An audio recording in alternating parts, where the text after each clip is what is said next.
তো চলো সবার আগে তোমাদেরকে আমি টাইমটা দেখিয়ে দিই। এই যে ঘড়িতে বাজে 7:49। আমি সকাল সকাল ঘুম থেকে উঠে গিয়েছি। আর তারিখটা ভালো করে নোটিস করো, 21শে জুলাই। তো আমার ফেসটাকে সম্পূর্ণভাবে তোমরা অ্যাভয়েড করো, কারণ আগের দিন রাতে ঠিকঠাক ঘুম না হওয়ার জন্য আর শরীরটা একটু খারাপ থাকার জন্য ফেসের এই অবস্থা। আর মাথাতে একটু তেলও দিয়েছিলাম পরের দিন শ্যাম্পু করবো বলে। তো তাড়াতাড়ি করে ঘুম থেকে উঠে রেডি হয়ে নিয়েছিলাম, কারণ 21শে জুলাই ছিল শ্রাবণ মাসের প্রথম সোমবার। আর এই যে জল ঢালবো বাবার মাথায়, যার জন্য আর কি তাড়াতাড়ি রেডি হয়েছিলাম। আমরা যারা যারা মহাদেবের ভক্ত তারা তো জানি শ্রাবণ মাসের মাহাত্ম্যটা কী। তো চলো আমি মন্দিরে চলে এসেছি, আর সাথে দিদি বোন এসছিল।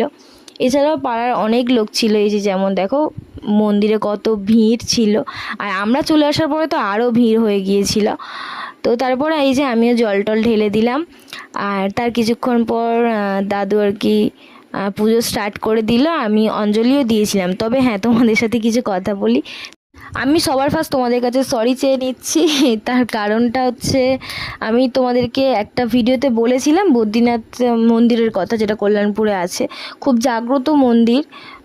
তো আমি না এখানে পুজো দেওয়ার পরে আমি ওই মন্দিরে গিয়েছিলাম, তবে সেই মন্দিরের কোনো ভিডিও ক্লিপ আমার কাছে নেই।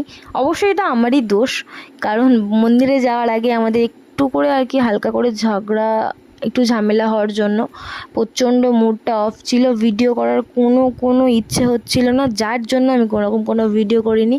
আর আমি এখন এই এডিট করতে বসে প্রচণ্ড আফসোস করছি। তবে আমি তোমাদেরকে কথা দিচ্ছি, নেক্সট টাইম যখনই যাব আপডেট দেবো, এবং ওই মন্দিরের বেশ কিছু আর কি ইনফরমেশান তোমাদেরকে আমি দেবো। তো চলো আজকের ভিডিও এই পর্যন্ত। যদি তোমাদের ভিডিও ভালো লাগে লাইক কমেন্ট শেয়ার করে দিও। চ্যানেল নতুন সাবস্ক্রাইব করে পাশে থেকে। দেখা হবে নেক্সট ভিডিওতে। বাই।